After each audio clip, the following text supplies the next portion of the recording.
আজকে এই আসিয়াত থেকে আমাদেরকে শিক্ষা গ্রহণ করতে হবে।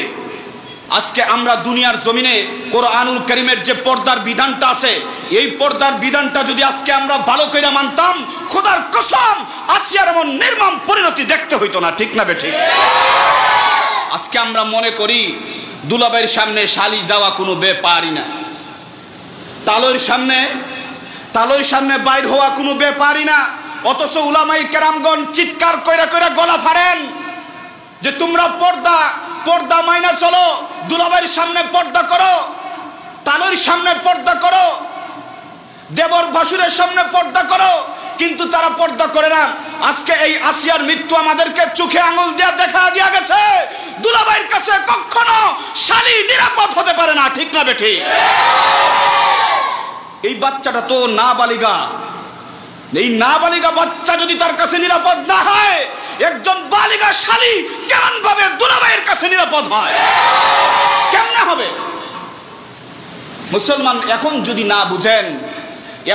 না বুঝেন, তালইর সামনে যদি পর্দা না করেন, দেবরের সামনে ভাসুরের সামনে যদি পর্দা না করেন, এখন তো এইগুলা তারা কোনো পর্দার বিষয় মনে করে না। শালী দুলাভাই তারা বলে ভাই, এটা শালী দুলাভাই না, ভাই বোন। এই জন্য মুসলমানেরা আপনারা ভালো করে হুঁশিয়ার থাকবেন, পর্দার বিষয়টা ভালো করে হুঁশিয়ার থাকবেন। বিশেষ করে এই জায়গাগুলোতে পর্দা ভালো করে খেয়াল রাখবেন। তালইর সামনে যান আর বলেন তালই আর বাবা তো এক সমান। বাবার মতো হতে পারে কিন্তু বাবা না। এই জন্য কোরআনুল কারীমের মধ্যে বাবার সামনে মেয়েকে পর্দা না করার অনুমতি আছে, কিন্তু বাবার মতো যারা আছে তাদের সামনে তুমি পর্দা করবা না, তুমি কোরআনের আইনের বিরোধিতা করলা। ঠিক না বেঠিক?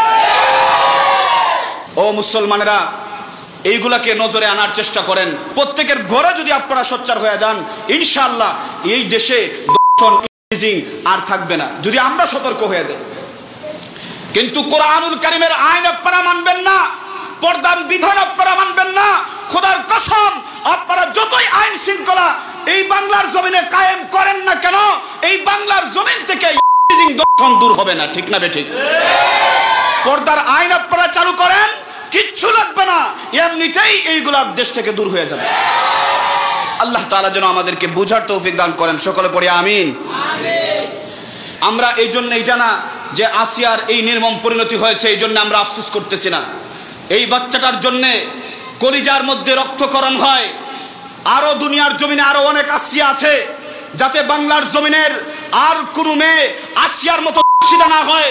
এই জন্য আমরা আমাদের সরকারের কাছে বিনয়ের সাথে আমরা জানাতে চাই, বাংলার জমিনে দর্শকদের জন্য এমন কঠোর আইন জারি করা হোক যাতে একজন দর্শন করার চিন্তা তার মাথায় আনতেই এমন ভয়ানক শাস্তির কথা মনে পড়ে যাতে তার কলিজার মধ্যে কম্পন তৈরি হয়ে যায়। ঠিক না বেঠিক?